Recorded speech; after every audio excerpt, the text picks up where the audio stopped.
영적인 능력은 사물, 장소, 물건에까지 전달될 수 있습니다. 즉, 장소와 물건이 받쳐지는 대상의 영적인 권능이 나타납니다.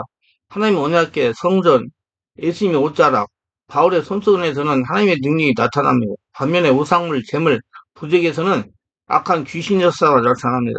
실제로 제가 군대에 있을 때 이런 일이 있었습니다. 믿음이 좋은 여집사님의 군인 아파트 이사를 온 다음부터 이상하게 꿈에 뱀들이 집안에 돌아다니는 꿈을 연속적으로 한 달 이상 꾸었습니다. 그러다가 불면증이다 우울증까지 발전했습니다. 그래서 군대 목사님이 그 가정에 가서 신방을 하고 성가대 연습을 아무리 해도 그런 꿈을 계속해서 꾸었습니다. 그러다가 집사님이 집안을 청소하기로 작정하고 집안 구석구석을 다 청소했습니다. 근데 거실에 있던 장식장을 열어보니 거기에 부적들이 말도 못하게 많이 붙어 있었습니다. 그래서 부적들을 다 떼어내고 불에 태우고 물로 씻어내고 목사님 층에다가 신방을 하고 나니 뱀꿈이 꾸어지지 않고 우울증과 불면증에서 해방이 되었습니다. 귀신은 이런 영적인 물건을 통해서 역사합니다.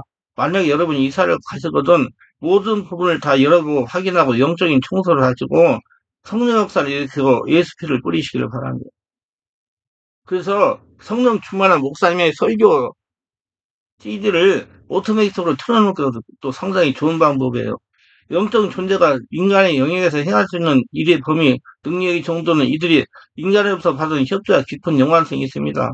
하늘과 사단은 인간 영역에서 자신의 계획을 이루어 나갈 때 인간의 협조 없이 마음대로 하지 않고 인간의 자유의지를 통해서 일합니다. 인간은 하나님부터 자유의지를 부여받았으면 하나님은 스스로 부여하신 질서를 지킵니다.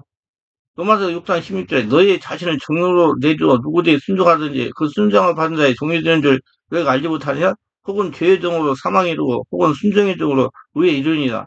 인간의 의지는 사용의 용도에 따라서 하나님의 선물인 영생을 받을 수도 거절할 수도 있습니다. 하나님은 모든 사람이 구원받기를 원하십니다.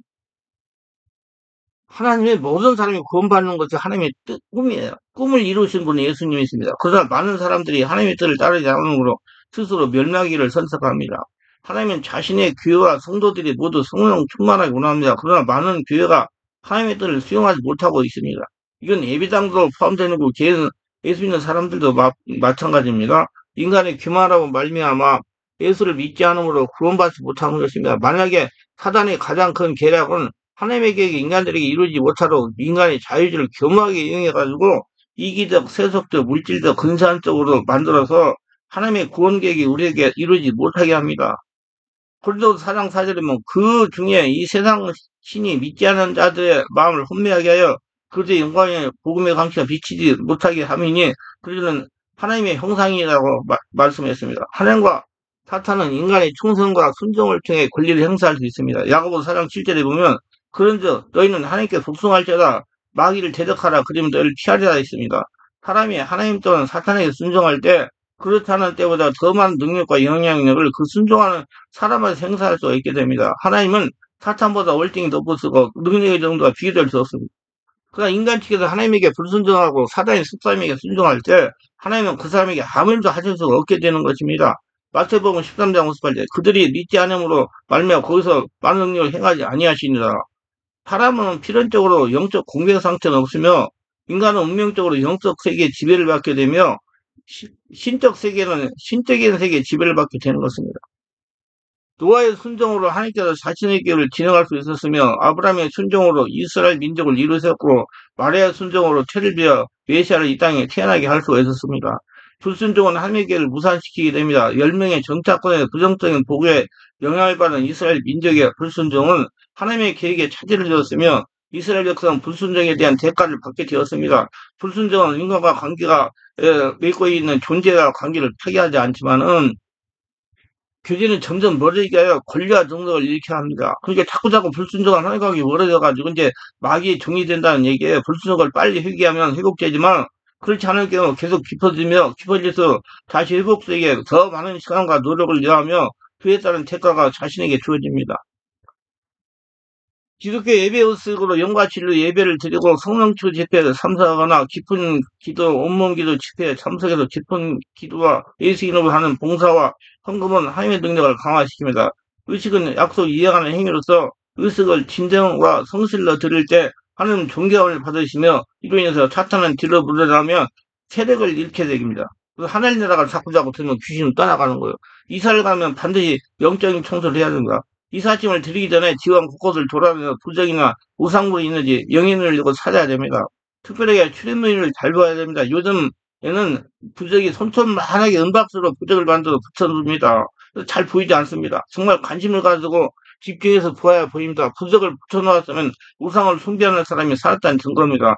강력한 성령 역사가 이런 예배를 드려서 아직 집안에 머물고 있는 귀신들을 몰아내야 됩니다. 그렇게 하지 않으면 여러 가지 잘못된 경우를 당할 수가 있고요. 앞에서 말씀드린 대로 그 군대 집단인 것 같이 불면증이다 우울증에 같은 고통을 당할 수가 있습니다.